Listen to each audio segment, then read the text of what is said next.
está entrando no ar, a partir de agora, na Rádio 101.9 FM, o programa Conversando sobre Saúde. Um programa que tem como objetivo debater de forma descontraída e instrutiva assuntos pertinentes à saúde de modo geral, sempre focando a melhoria da saúde e qualidade de vida. No oferecimento IFARMA Farmácias de Manipulação, natural e saudável de viver. Rua Getúlio Vargas, 1245, Centro de Paranavaí. Fone 3423-1220. Bifarma, natural e saudável de viver.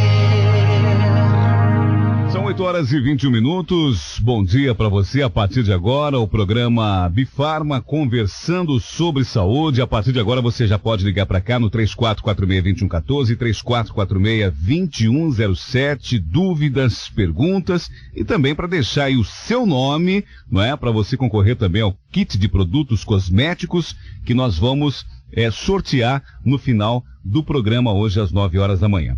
Nós já estamos aqui com a doutora Márcia Steiner, não é? Com a Mônica, atendendo você carinhosamente aqui também nos telefones. E hoje nós vamos conversar sobre saúde com o doutor Esmeraldo Ribeiro da Costa Filho, não é? Ele que é neuropediatra e atende em Paranavaí às sextas-feiras, na parte da tarde, na Clínica Psique, na Rua Getúlio Vargas, 575, no centro de Paranavaí. Atende atendimento clínico para crianças, não é? Adolescentes e também adultos. E o telefone da Psique é o 3422-8470. E a partir de agora, a doutora Márcia Steiner conversa sobre saúde com o doutor Esmeraldo, neuropediatra. Bom dia, doutora Márcia. Bom dia, Ricardo. Bom dia aos ouvintes. Tenho o prazer hoje, né, de estar conversando com o Dr. Esmeraldo. Dr. Esmeraldo já é nosso entrevistado, já veio aqui no nosso programa outras 2 vezes. É uma pessoa fabulosa, domina como poucos o conhecimento, né, da psicologia, da neuropediatria, e o Dr. Esmeraldo hoje vai estar falando um pouquinho aqui sobre os transtornos mais comuns nas crianças e adolescentes, né? Eu acho que as mães, os pais procurem estar focados aqui no nosso programa, que com certeza o Dr. Esmeraldo vai estar abordando assuntos pertinentes aqui, bastante importantes aqui para quem tem seus filhos criança, quem tem sobrinhos, né? Quem tem adolescentes na família. Bom dia, doutor Esmeraldo. Bom dia, Márcia. Bom dia, Ricardo. Bom dia aos ouvintes. É um grande prazer estar aqui com vocês, colaborando com esse programa. Doutor Esmeraldo vem de Maringá, ele trabalha comumente em Maringá nos outros dias da semana, e nas sextas-feiras ele trabalha aqui em Paranavaí, atende muito escolas, né, doutor Esmeraldo? Crianças vindas de escolas, adolescentes, principalmente, né? O doutor Esmeraldo, nas vezes anteriores, falou um pouquinho sobre TDAH, né, e sobre hiperatividade. Vamos falar um pouquinho sobre o que é a hiperatividade, né, um pouquinho sobre o medicamento, sobre realmente os mitos, né, do medicamento, que nós temos 2 medicamentos hoje que são utilizados. Eu gostaria que o senhor falasse um pouco a respeito. Bom, sobre o TDAH, né, é uma sigla que significa transtorno de déficit de atenção e hiperatividade, que se caracteriza em crianças acima de 5 anos de idade, por hiperatividade, quer dizer, uma hipercinesia de um movimento, uma criança que não para, que não fica quieta, não se fala demais, levanta na carteira, sai da carteira, vai para fora, toma água, volta dentro da sala de aula, e em casa não dá sossego, não para. Além de ter, então, um déficit de atenção, uma criança desligada que fica muitas vezes aérea, né, como se estivesse no mundo da lua, fora do ar,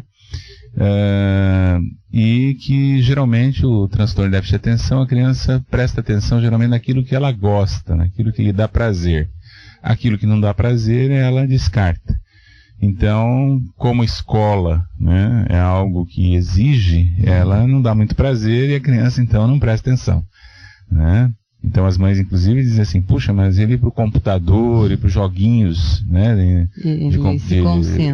de videogame, essas coisas, ele se concentra. Mas por que ele se concentra? Porque ele dá prazer, ele gosta. Esse jogo, ele gosta. E já a escola é algo que não dá muito prazer para ele, então ele não presta atenção. Tá?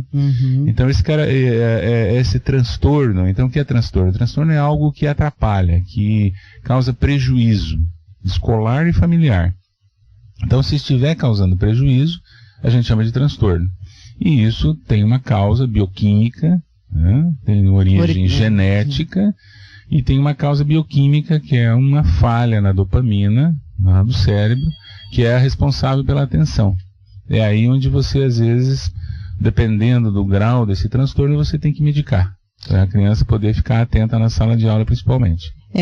Como nós conversamos nas vezes anteriores, é necessário um diagnóstico importante, preciso, né, para diagnosticar a hiperatividade. Né? Exatamente, porque nem tudo que é desatenção e hiperatividade é TDAH.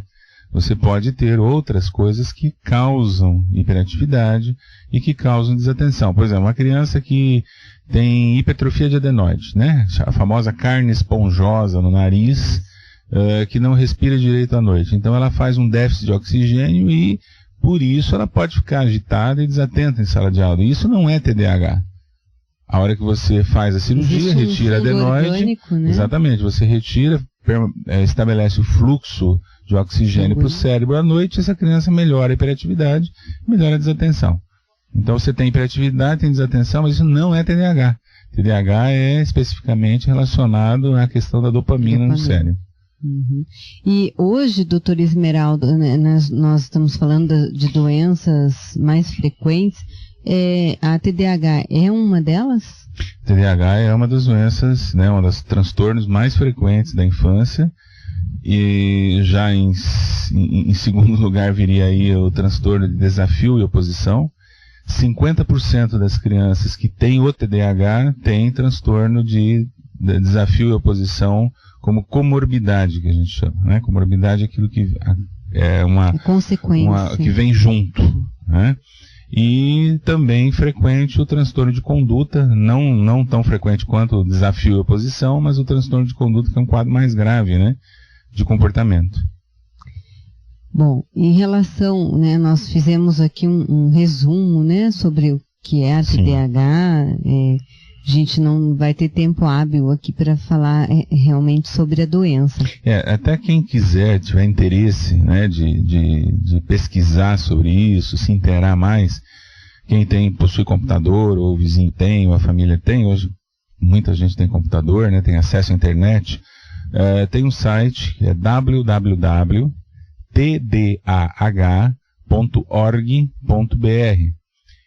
Repito, www.tdah.org.br.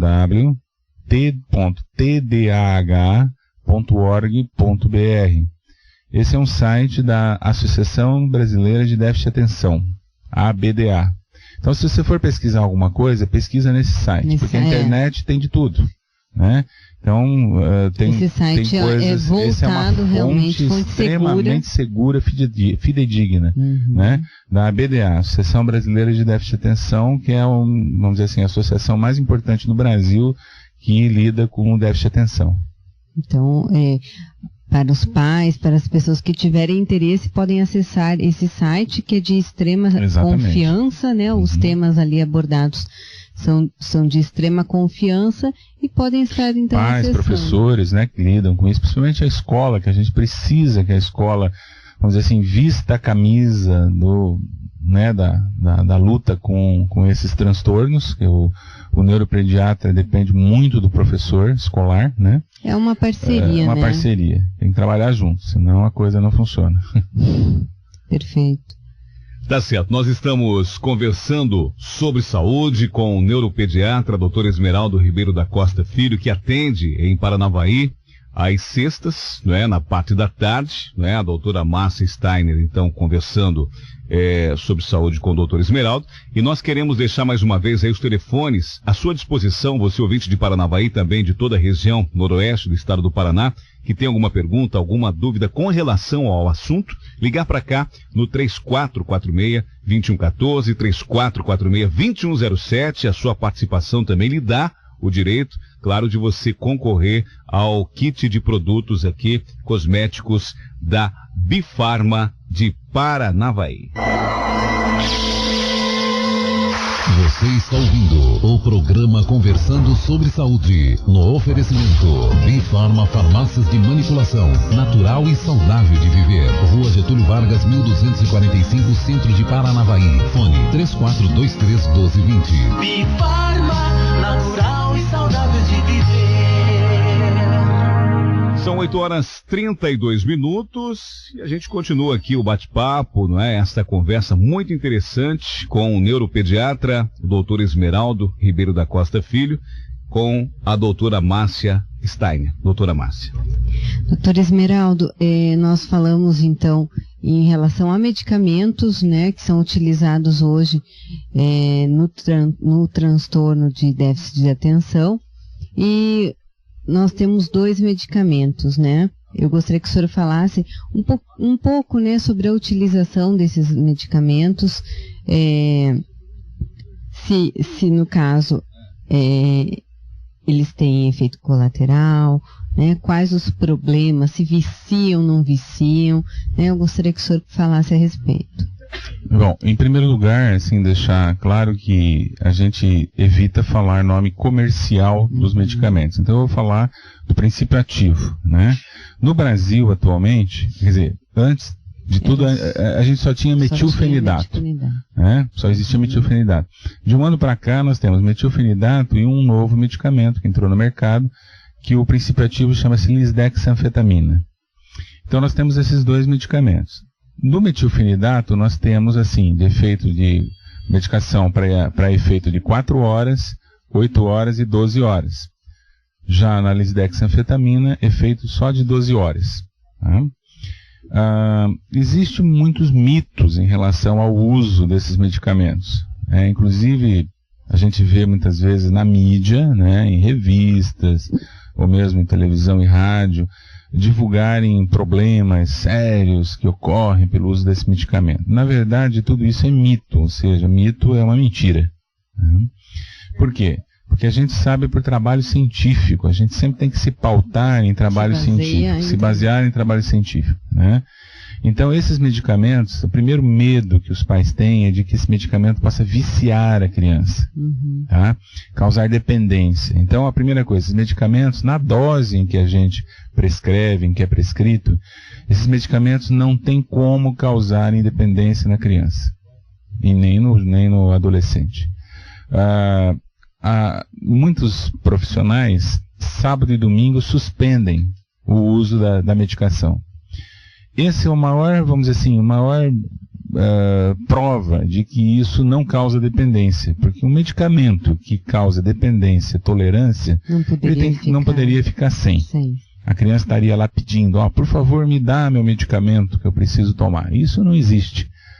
Você para com o medicamento a hora que você quiser, sem precisar retirar devagar, descontinuado, nada disso. Como a gente chama, aquele desmame, né? Desmame, isso não existe. Na verdade, a gente, sábado e domingo, tem muitos profissionais que suspendem medicamento, né? Cada um tem uma forma de pensar. Muitos casos você dá contínuo, sem problema algum para dependência ou vício, né? Alguns pais ainda têm um outro mito, que é assim, puxa, se tomar esse medicamento, será que isso não vai lá na frente induzir a criança a usar droga? Pelo contrário, tem um trabalho muito sério americano, duplo cego, multicêntrico, que a gente chama, que esse medicamento, pegaram 2 grupos de TDAH, né, um que usou o medicamento e o outro que não usou. O grupo que usou ao longo do tempo, foi observado que essas crianças não foram usuários de droga. O grupo que não usou, uma grande parte, uma maior parte, foram para uso e abuso de drogas. Por que que foi? Porque quando a criança não tem um suporte medicamentoso e ela está lá com hiperatividade, com déficit de atenção, ela é muito excluída. Né? Então ela está lá bagunceira ou que dá trabalho na escola ou em casa, então geralmente ele é excluído, ele é colocado de lado. E isso faz com que ele tenha uma baixa autoestima.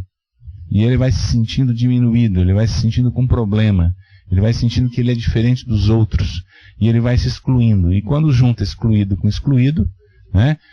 Aquela coisa do vazio da alma, aquela coisa do indivíduo que não sente que ele não presta para nada, né? Tem crianças que inclusive referem isso na consulta, falam assim, olha, eu não sirvo para nada, ninguém gosta de mim.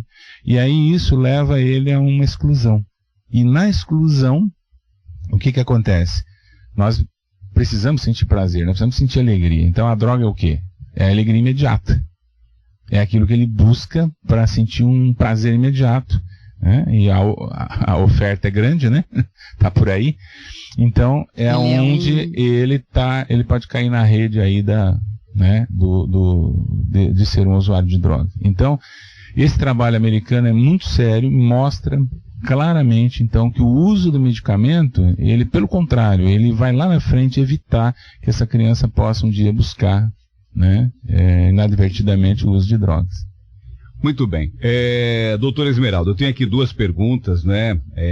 As mães estão ligando para cá e tem uma outra pergunta aqui interessante também, que de um jovem que nos ligou aqui. A questão é a seguinte, o déficit de atenção. As mães estão questionando se existe cura, né? E se de repente, por exemplo, se a criança ficar algum tempo sem tomar o remédio, né? Inclusive uma mãe falou que a criança toma a Ritalina, né? Ela, se tem cura, se tem que tomar isso aí, é um remédio contínuo, como é que funciona isso aí, doutor? Bom, em relação à cura, é uma coisa assim, a gente sabe que cura, na verdade, não existe, né? Sempre você vai ter lá na frente, na vida adulta, às vezes um resíduo desse problema. O que tem de modo estatístico é assim, a criança que hoje tem TDAH, né, transtorno de déficit de atenção e hiperatividade, 60% das crianças vão ter TDAH na vida adulta. 40%, 45% na adolescência melhoram. Né? Melhoram esse quadro e muitos até ficam sem a medicação.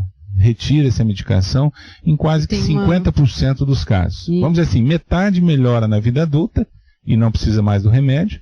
E a outra metade, muitas vezes, vai para a vida adulta tendo que usar medicação. Tem muitos adultos que tomam medicamento. E, por vezes, nós vemos até que hoje, né? Hoje nós temos esse diagnóstico preciso, né? Mas há anos atrás isso não existia.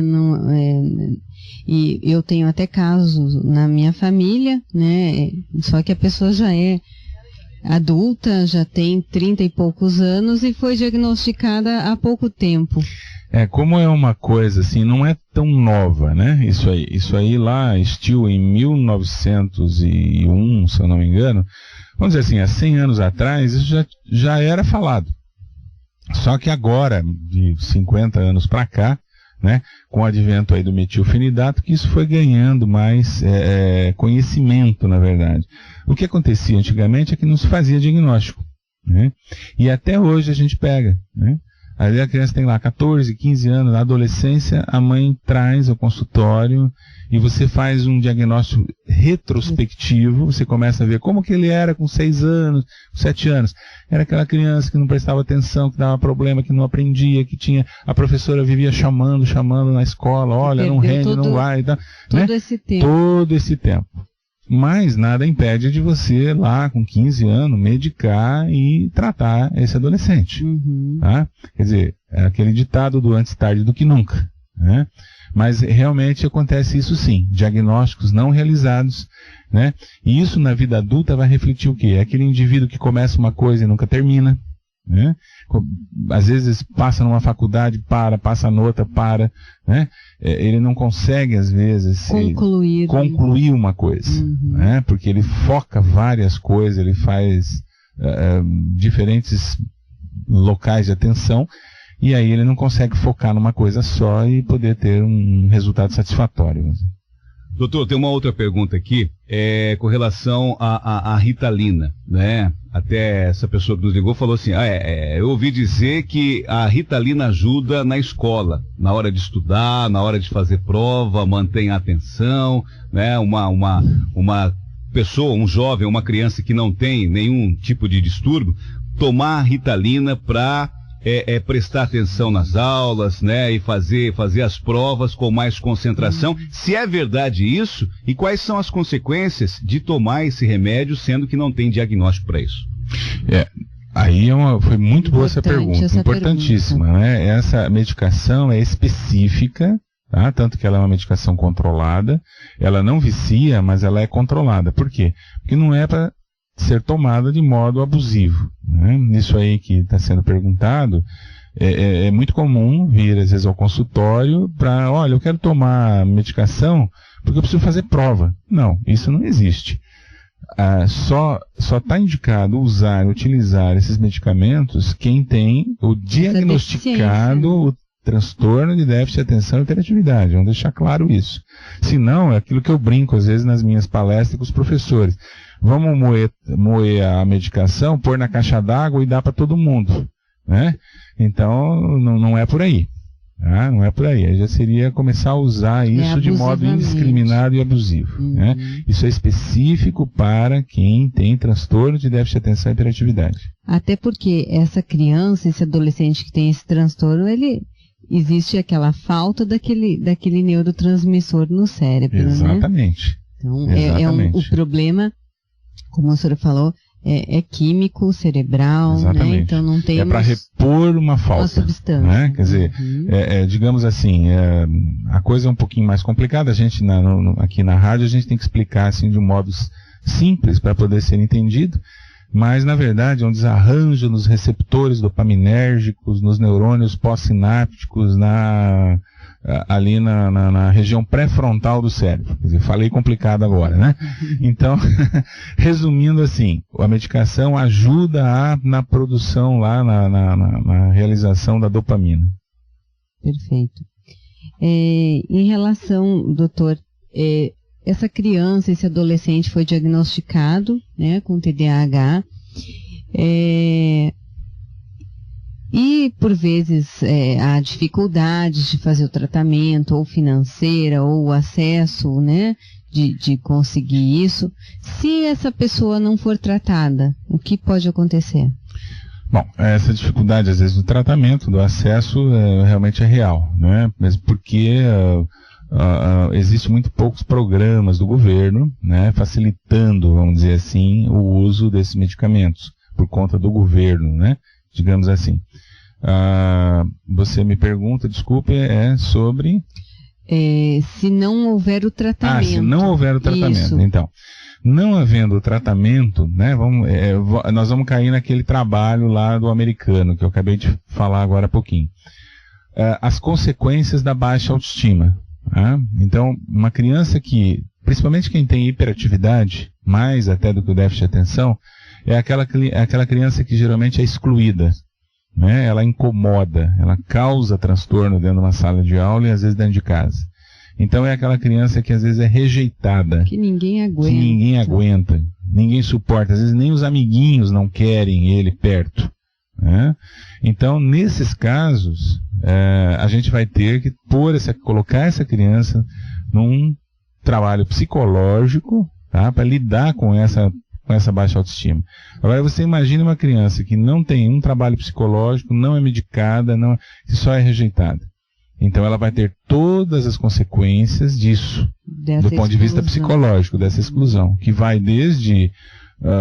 ela pode entrar numa depressão, ela pode, ao contrário, ficar uma criança agressiva, ela pode ser uma criança que ir para delinquência, isso é muito comum, né? Crianças não tratadas irem para delinquência. E serem usuárias de droga, como o senhor usuárias de drogas, né? E, enfim, muitas vezes a falta de tratamento vai determinar uma linha na vida da pessoa que ele não vai ter, vamos dizer assim, condições, recursos de poder construir uma vida satisfatória para ele. Perfeito.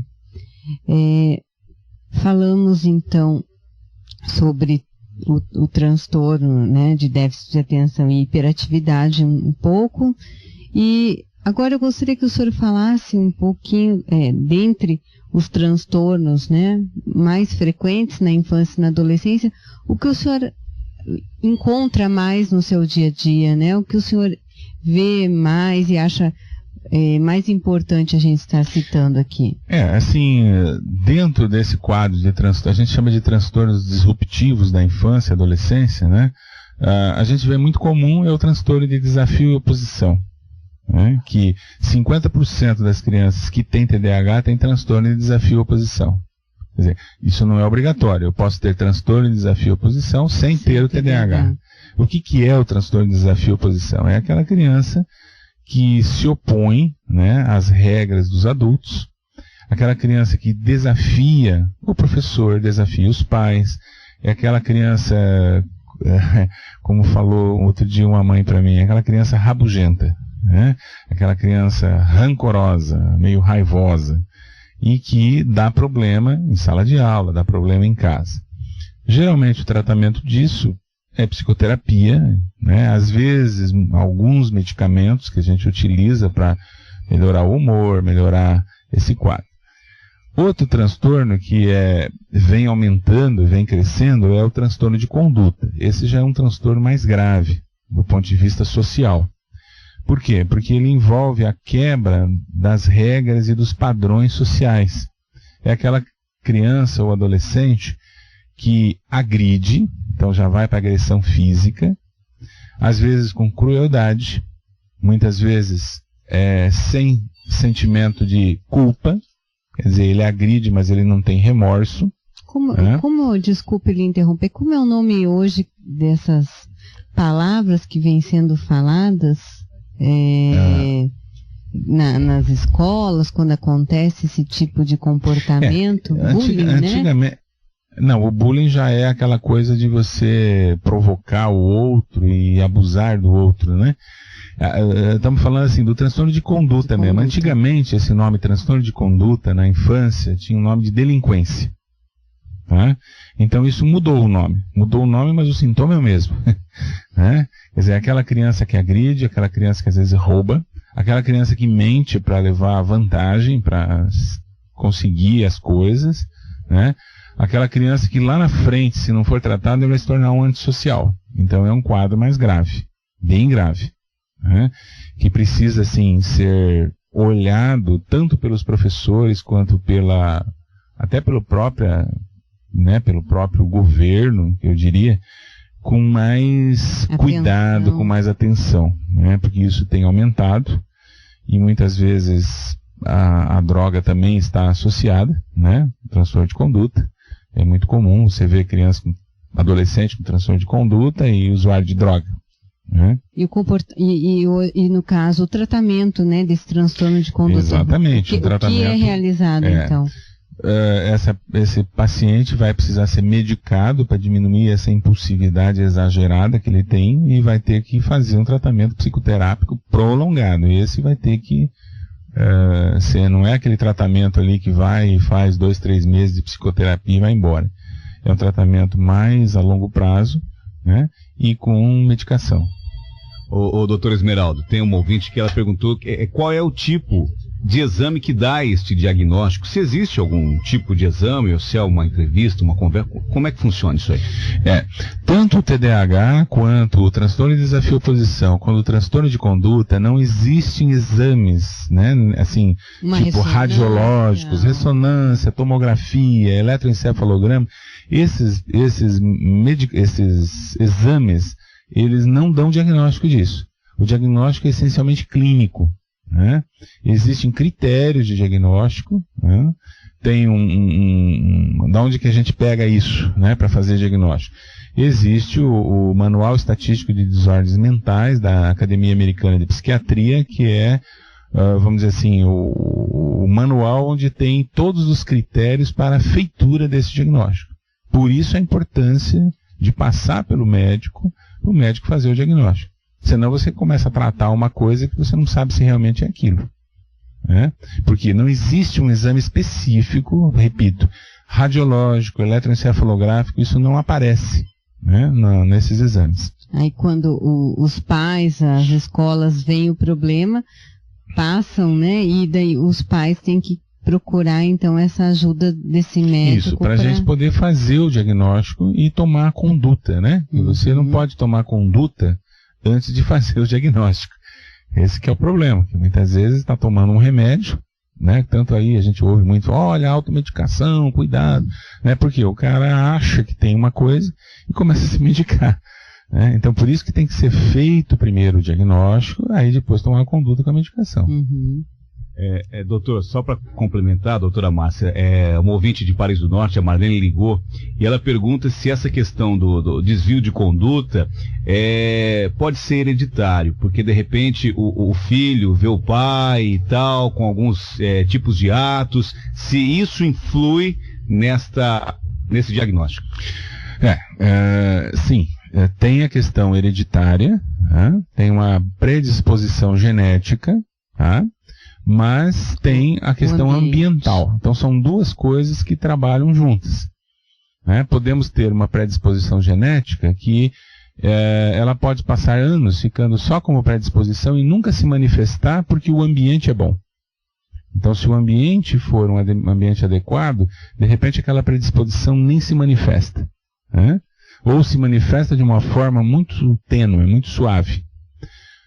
Agora, se você tem uma predisposição e o ambiente por vezes até, né, não ajuda, você provavelmente vai ter a manifestação desses sintomas. Por vezes até uma situação específica, né, doutor, pode até gerar essa doença, né?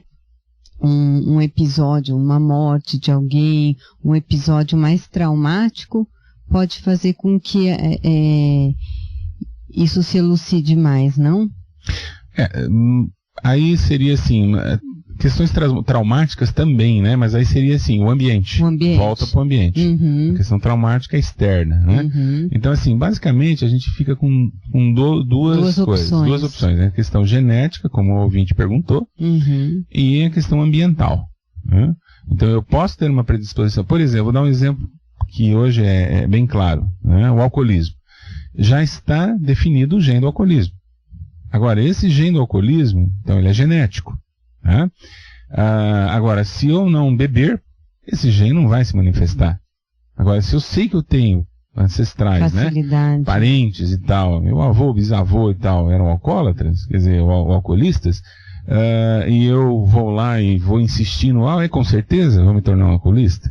Então a gente tem que pensar assim, que o ambiente também, a predisposição, ela vai se manifestar à medida que o ambiente também favorece. Se você tiver o acesso fácil, exatamente, isso vai facilitar. Exatamente. Também, né? Em relação a tratamentos, né? O que o senhor poderia nos passar também em relação a esses transtornos? Então, é a utilização dessa medicação? A gente utiliza, assim, então, no transtorno de déficit de atenção e hiperatividade, hoje no Brasil, falando em princípios ativos, metilfenidato e lisdexanfetamina, né? Quanto assim, transtorno de conduta e transtorno desafiador, a gente utiliza desde os antidepressivos, os antipsicóticos e estabilizadores de humor. Falando assim de modo geral, né? Que tem vários, não dá para comentar cada um. Mas assim, a classe da medicação seria antidepressivos, antipsicóticos e estabilizadores de humor. Gostaria de lhe perguntar, assim, em relação, o senhor falou em depressão, em crianças, em adolescentes, como essa doença está hoje? O número é bastante grande? Frequente. Né? Frequente, tem aumentado isso, inclusive a Organização Mundial da Saúde preconiza que para os próximos anos a depressão no mundo vai ser a segunda doença mais tratada depois das cardiovasculares. As cardiovasculares sempre ganham, né? São as primeiras. Em segundo estaria a depressão. Na infância, especificamente, o diagnóstico de depressão infantil, ele modifica muito a clínica, dependendo da idade da criança, né? você tem desde no bebê, ali no lactente, que a gente diz, vou usar um termo aqui que poucos conhecem, chamada depressão anaclítica, né? Que é aquele bebê que não tem a atenção da mãe, não tem o cuidado, né? Ele fica, vamos dizer assim, é um bebê triste, né? Já é uma forma de depressão. O Spitz falava em depressão anaclítica lá para trás, há 50 anos atrás, e isso é real, né? Até uma criança, vamos dizer assim, na idade escolar, de 6 anos, que pode manifestar, por incrível que pareça, hiperatividade como uma forma de manifestar depressão. Às vezes a criança está deprimida e ela precisa lançar mão, não é para chamar atenção, ela precisa lançar mão da hiperatividade. Por isso que é a importância de fazer diagnóstico, tá vendo? Às vezes ela lança mão de um sintoma hiperatividade para não entrar na depressão, para não ficar deprimida igual o adulto. O adulto é mais fácil de fazer, vamos dizer assim, o diagnóstico, de entender o diagnóstico, porque lá, ó, ele não come, ele para de tomar banho, ele não quer trabalhar, ele está deprimido. Tem todos os sinais mostrando. Os sinais. Já na criança é mais complicado você fazer esse diagnóstico de depressão, né? Às vezes a criança lança a mão de apatia, às vezes ela lança a mão de hiperatividade. A criança, às vezes que não para, você vai ver, tem um fundo depressivo. Às vezes até você entra com antidepressivo e vai para psicoterapia, ela melhora. Sem usar esses que eu falei, metilfenidato e tal. Então, por isso que o diagnóstico é importante, porque as doenças na criança, elas se misturam e você tem que estar atento para cada detalhe para poder fazer um diagnóstico correto. Não sei se expliquei aí. Não, claro. Está perfeito. Então, mais alguma doença que o senhor acha palpável que nós estarmos comentando, assim, o que o senhor tem visto hoje no consultório, o que tem aparecido nas escolas? Uma patologia aí que tem aparecido e tem se falado muito, né, é o transtorno de humor bipolar, né, ou transtorno bipolar de humor na infância. Antigamente esse conceito não existia, né? Isso era só em adolescentes, só em adultos, adolescentes já de mais idade, 15, 16 anos, né? Mas hoje sabe-se que, inclusive, ele parece muito com o TDAH, né? Então é um diagnóstico difícil de fazer, não é fácil você fazer diagnóstico de transtorno de humor bipolar na infância, né? Mas existe. É um diagnóstico também que está aí e que a gente tem que tomar muito cuidado, né, no tratamento. Às vezes, por exemplo, você está tratando uma criança com transtorno de déficit de atenção e hiperatividade, ela não melhora, mesmo você aumentando as doses do medicamento, por exemplo. E aí você usa um estabilizador de humor, essa criança melhora muito, né, ela dá uma melhorada muito boa, e aí você fala, puxa, essa criança deve ser um transtorno de humor bipolar. E aí você vai estudar melhor, assim, os sintomas daquela criança e você vê que ela se encaixa no transtorno de humor bipolar e não no TDAH. Tá? Então hoje é uma patologia que está aparecendo, está se estudando muito, tem muita publicação a respeito, tem livros já sobre o assunto já de muitos anos, né, que vem daí de uns 10 anos para cá. Então só para não dizer que não falei, né, transtorno bipolar de humor na infância. Perfeito, doutor. Muito bem, já são 9 horas em ponto. Doutora Márcia, doutor Esmeraldo, né? O tempo passa rápido aqui. Eu quero convidar nesse momento o ouvinte para ligar para cá no 3446-2114, 3446-2107, para que nós possamos fazer o sorteio então aqui do kit de produtos cosméticos, no oferecimento da Bifarma de Paranavaí, né? E a gente encerrar então aí com as considerações finais da doutora Márcia e também do doutor Esmeraldo. Os telefones à sua disposição para que você possa me ajudar a fazer o sorteio aqui nesse momento. Estamos apresentando o programa Conversando sobre Saúde, no oferecimento. Pra viver natural, pra ter mais saúde, conte com a Bifarma. Produtos manipulados por profissionais qualificados, confiança é Bifarma. Bifarma Farmácias de Manipulação, natural e saudável de viver. Rua Getúlio Vargas, 1245, Centro de Paranavaí. Fone 3423-1220. Bifarma, natural e saudável de viver.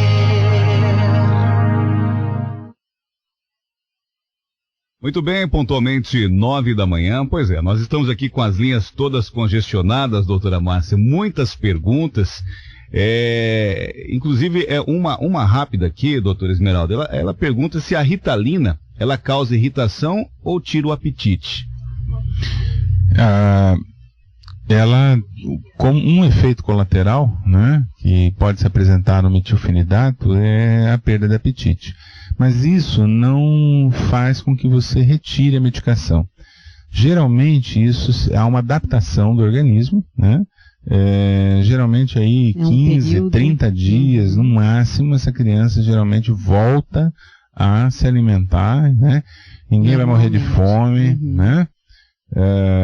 Então, geralmente, assim, um período de adaptação, né? Às vezes pode aparecer um pouquinho de irritabilidade, às vezes um pouquinho de dor de cabeça, pode aparecer uma dorzinha de cabeça, mas que com o uso, com a continuidade, isso não é contraindicação do utilizar.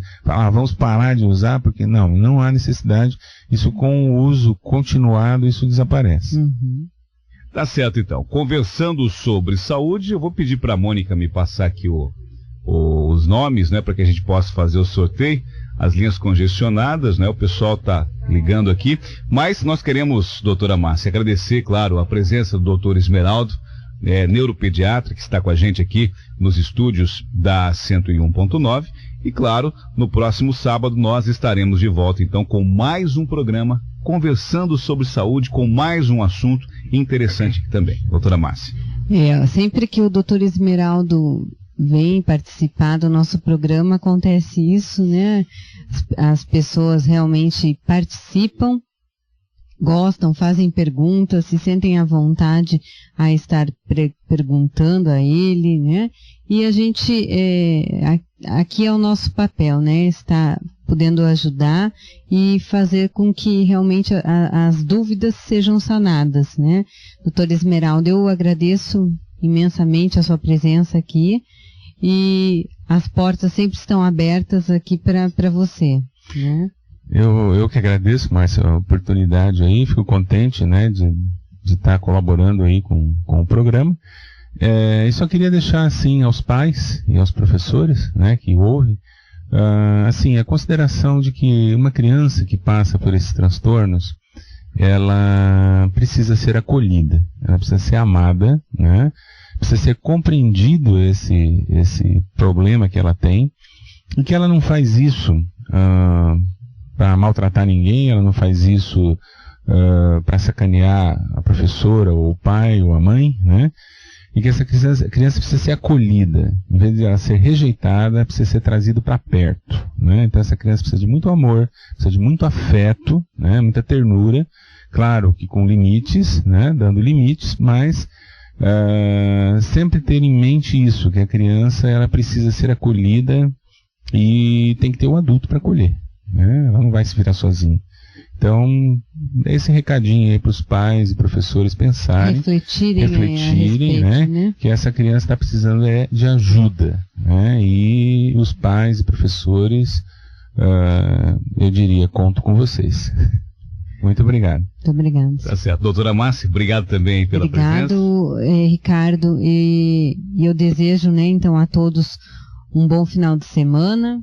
Reflitam essas palavras que o doutor Esmeraldo falou. E um bom feriado, quem emendar, né, fizer um feriadão aí, que tenha um excelente feriado. E sábado que vem estaremos aqui novamente. Tá certo. Conversando sobre saúde, um programa da farmácia Bifarma. Hoje nós conversamos com o neuropediatra, doutor Esmeraldo Ribeiro da Costa Filho, que atende em Paranavaí às sextas, na parte da tarde. Você pode ligar já, agendar sua consulta no 3422-8470, 3422-8470, na Clínica Psique. Atendimento clínico para crianças, adolescentes e também adultos, na Rua Getúlio Vargas 575, no centro de Paranavaí. Quero parabenizar aqui a Ofélia de Lara Lopes, que fatura um kit de produtos cosméticos no oferecimento da Bifarma, e no próximo sábado estaremos de volta. Tenham todos um excelente final de semana e até lá.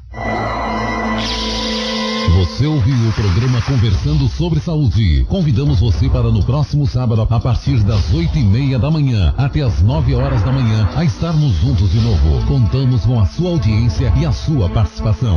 No oferecimento, Bifarma Farmácias de Manipulação, natural e saudável de viver. Rua Getúlio Vargas, 1245, Centro de Paranavaí. Fone 3423-1220. Bifarma, natural e saudável.